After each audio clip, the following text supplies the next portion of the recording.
Hello hello hello check. जी हाँ, आप लोगों के बीच आ रहे हैं मुखिया घपला सिंह। तो एक जोरदार तालियों से स्वागत कीजिए मुखिया घपला सिंह का। जी हाँ, इन्होंने जो 5 साल में घपला किया उन सबको भुलाकर फिर से अपना मुखिया घपला सिंह को ही बनाइए। बड़ा निमन बोला तारी, पैसा बढ़ा के देले बाड़ी का? ना ये मुखिया जी, देसी चुआठ पियले बानी। अरे तनी रहुआ आप कुछ बोलिए मुखिया जी। जी हाँ, हम मुखिया घपला सिंह आप सबके गोर छूके गोर लागतानी। पिछला 5 साल में जितना हम घपला कैले बनी आप लोग ओकरा के नजरअंदाज करी और आप लोग हमरे के सपोर्ट करी और वोट करी। अरे जी हाँ मुखिया जी, 5 साल कोई नी जमन बतिया भुलाई, 5 साल कोई नी जमन बतिया भुलाई। हमरे के फेरू से मुखिया बनाई, हमरे के फेरू से मुखिया बनाई। अब ढेर सुनने रहे लोग इन मुखिया जी के बात। और उनके के बीच में आवत तरी एगो शिक्षित, जुझारू, संघर्षशील, मृदुभाषी महिला उम्मीदवार लुटेरी देवी। तेगो जोरदार ताली से स्वागत होके लुटेरी देवी के। आई हम लुटेरी देवी रवा सबन के गोर छू के गोर लागतनी। आ जवान लइकन लोगला हमरा तरफ से एगो प्यारा सगी आ देखी कैसे पंचायत के विकास होला ई हम करके देखाई। तो हाँ, कौनो चोर चुहाड़ के झांसा में नइखे आवे के, आ मुखिया हमरे के बनावे के बा।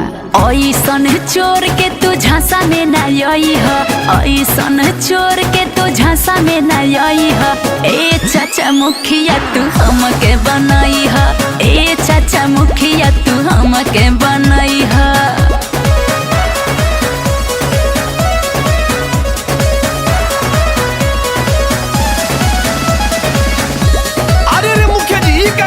सब लोग देखो ना महाराज। अरे बाप, आई एम सॉरी, नहीं करेंगे और नल जल खैनी भले खैनी पे खानामा, गाँव के विकास ला है कोई नी सब करामामा।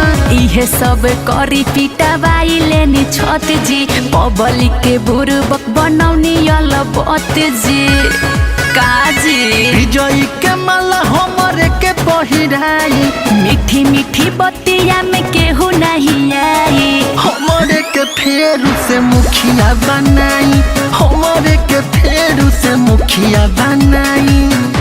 हेलो हेलो हेलो, सुनिए, मुखिया जी के तरफ से एक वोट पर 1 किलो मुर्गा और 1 बोतल दारू बिल्कुल फ्री है। अरे मुखिया जी, हमार 5 गो वोट बाद दी हमरा के पहले महाराज। अरे चुप, चुनाव के रात में बटाएगा तब न वोट किनाएगा बुरबक कहाँ के। अरे ये मुखिया जी, अभी दिन तब नु वोटवा बनी। अरे जाइए मुखिया जी, राउर तो विकास अतना लौकता कि कहे के कामे नइखे। आ कोनो दारू पी के होने सुतल बा तो कोनो मुर्गा खा के होने रूसल बा। आ हम रवा लोग से वादा करतनी कि अपना गालों से चिकन रोड बनवाई, आ अपना कमर लपलपवा जैसन नली और गली बनवाई।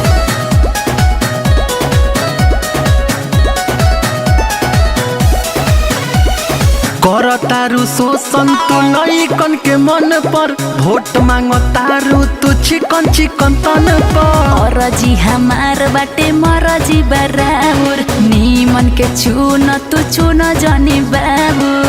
बुझाइल पंकज सुजा के दारू बाटे आई, इहे सब काम अब रहुआ कराई। हमरे के फेरू से मुखिया बनाई, हमरे के फेरू से मुखिया बनाई।